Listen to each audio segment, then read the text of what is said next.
Coucou à tout le monde, décidé là de faire une vidéo sur Valence, donc Valencia en Espagne.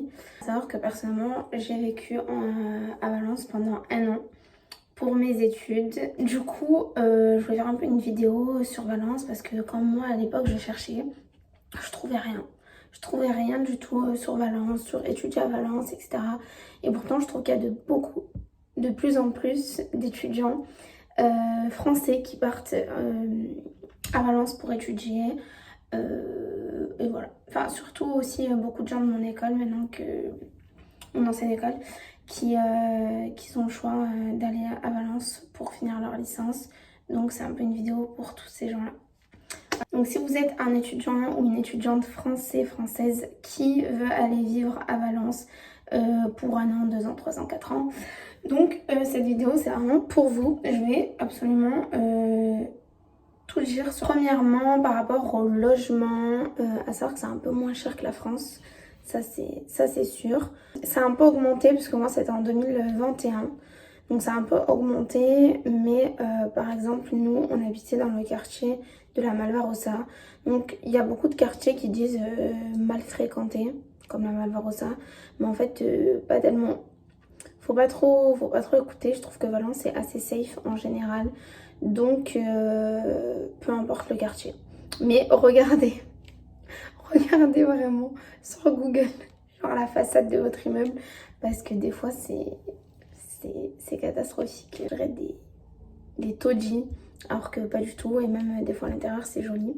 Donc regardez, on sait jamais. Du coup dans le quartier de la Malvarosa, on avait un appartement, donc du coup c'était 100 mètres carrés.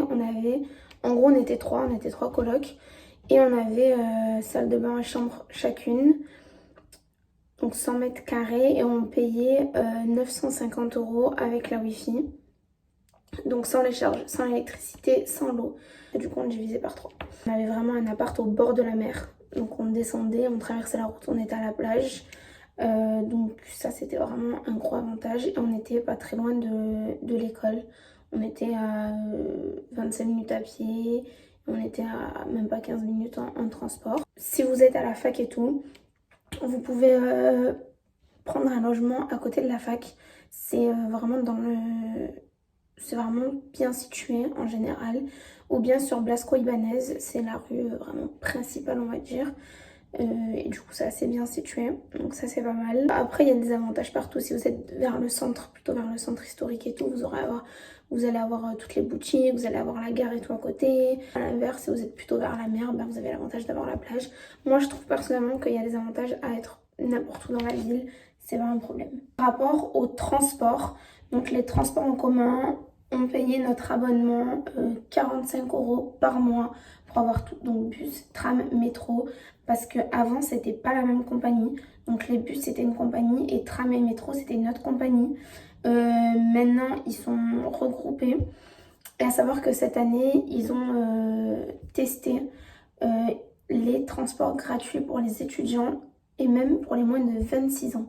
Donc si vous allez à Valence en Espagne, vous pouvez aller directement au guichet avec votre carte d'identité. Il va juste vérifier que vous avez moins de 26 ans et il vous fait la carte. Et du coup c'est gratuit, même pour aller jusqu'à l'aéroport.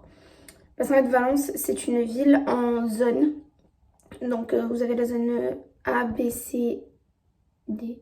Ils ont changé les zones, mais avant c'était A, B, C, D.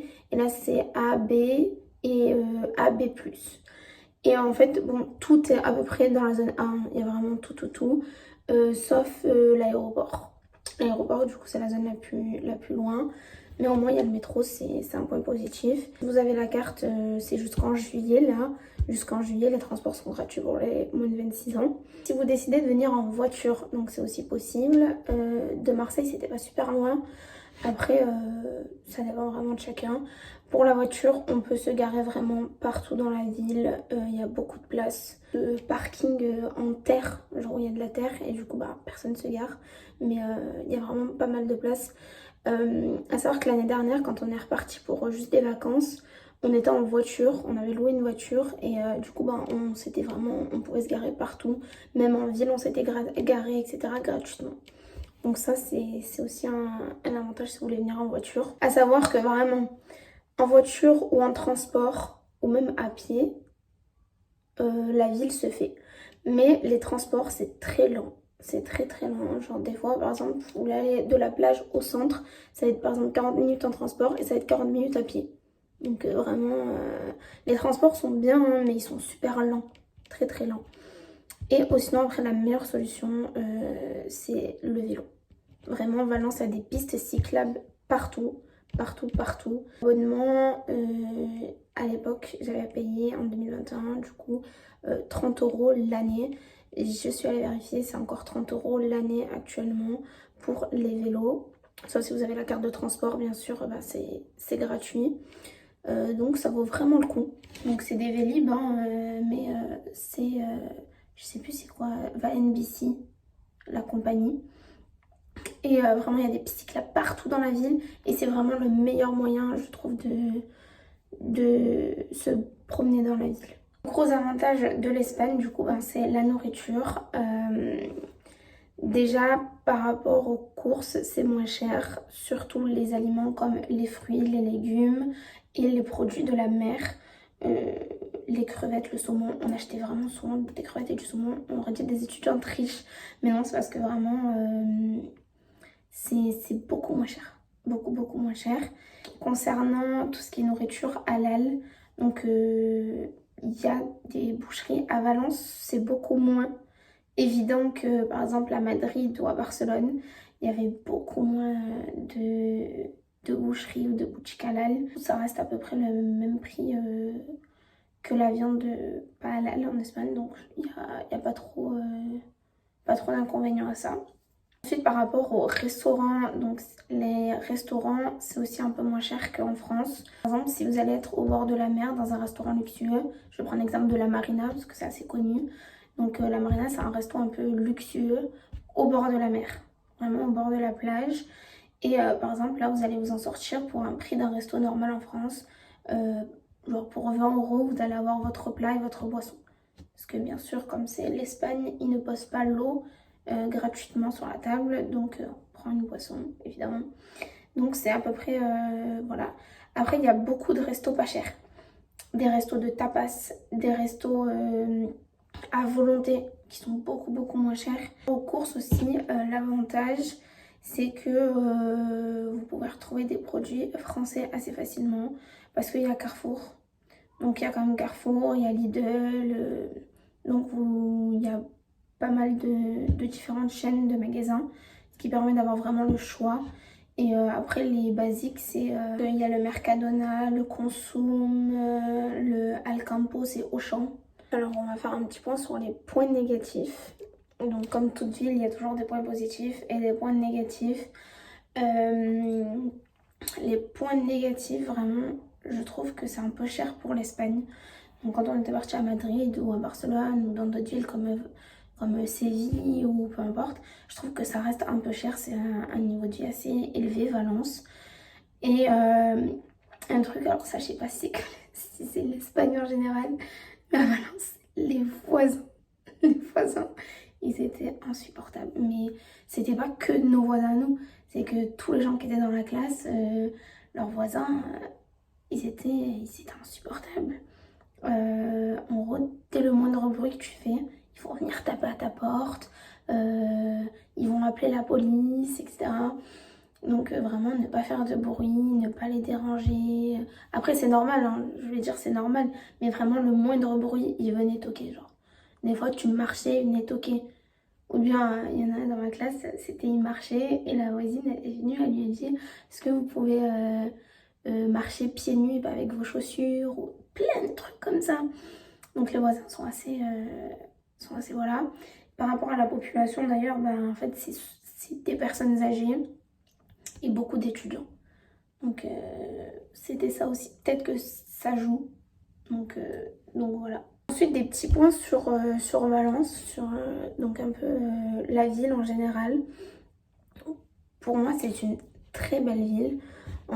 C'est une très belle ville où il y a beaucoup de beaux monuments et c'est un mélange vraiment entre l'ancien et le moderne, parce que vous avez le centre-ville, enfin le centre historique qui est vieux, et par exemple la Cité des Sciences où c'est super moderne, etc. Donc c'est vraiment un mix des deux, donc ça c'est bien, parce que si vous aimez plutôt les villes un peu anciennes, etc., bah il y a ça, et les villes un peu modernes, et bah c'est complètement le bon compromis, on va dire. C'est une ville parfaite pour la fête. Genre vraiment, on peut pas trouver mieux pour faire la fête, c'est vraiment Valence. Il y a beaucoup de boîtes, beaucoup de bars dansants, beaucoup de fêtes. Il y a tout le temps des fêtes. Dans la ville, il y a tout le temps des fêtes. Et du coup, ben, c'est toujours animé. C'est vraiment toujours animé. Et ça, c'est vraiment un point positif, je trouve. Surtout quand on est étudiant. Une ville où il y a la mer. Donc forcément, c'est bien pour... c'est super cool pour l'été, en fait. De avril à septembre, octobre, il fait bon. On peut aller à la plage, se poser, etc. Moi, j'aime bien les villes où il y a la mer. C'est une des villes les plus culturelles que j'ai pu voir. Alors, avant qu'on me dise va étudier à Valence, je ne savais même pas que la ville existait. Je savais même pas qu'il y avait Valencia en Espagne. Mais vraiment, la ville elle est super culturelle. Donc déjà, j'ai fait dans ma vidéo précédente les activités sportives et tout ce qui est autour du sport à faire à Valence. Donc déjà, c'est une ville où il y a beaucoup d'événements sportifs. Mais pas seulement, parce qu'il y a vraiment beaucoup d'événements en général, beaucoup de fêtes. Il y a Las Fallas qui sont très très connues. Tout l'Espagne vient pour faire Las Fallas à Valence. Donc c'est vraiment une fête de chez eux. Peut-être que je ferai une vidéo où je décrirai tous les événements normaux et les activités à faire à Valence. Mais voilà, par exemple le Nouvel An chinois, ils vont faire un événement. Vraiment, chaque événement, c'est une fête pour eux. Alors, c'est ça qui est trop bien. Donc, vous avez des choses qui se passent dans le centre-ville, des choses qui se passent sur la plage. Vraiment, il y a tout le temps quelque chose. Chaque week-end, vous allez avoir une fête, une animation dans la ville. Après, il y a beaucoup de musées à visiter. Beaucoup d'événements musicaux. Donc, tout autour, il y a beaucoup de festivals. Pas forcément à Valence même, mais à 45 minutes de Valence, à 1 heure de Valence, à 30 minutes, mais ça reste Valence et la banlieue de Valence, on va dire, le Zebra Festival. Après, un avantage aussi, c'est que c'est à la même distance de Madrid que de Barcelone. En voiture ou en Ouigo, vous pouvez aller à Madrid ou à Barcelone. Oui, ils ont ouvert Ouigo en fait en Espagne et du coup, depuis Valence, vous pouvez aller à Madrid ou à Barcelone. C'est pas cher, ça reste Ouigo, hein, ça reste comme la France, c'est à bas coût. Et beaucoup de bus qui partent un peu partout parce que vous avez Alicante qui a 1 heure, vous avez Benidorm qui a 1 heure aussi. Mais donc en fait, il y a vraiment beaucoup de villes autour à aller voir. Elle est très bien située en fait, Valence au final en Espagne. Ensuite, une petite parenthèse sur les bons plans à Valence.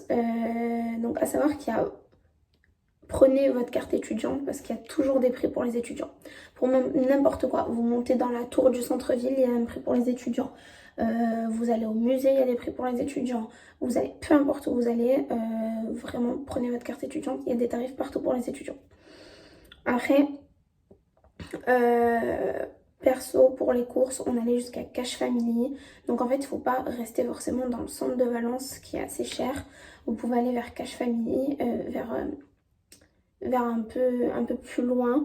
Et vous avez du coup, c'était là où on faisait les courses, c'était Cash Family, c'était beaucoup moins cher. Et vous avez des trucs, en gros, c'est comme métro en fait.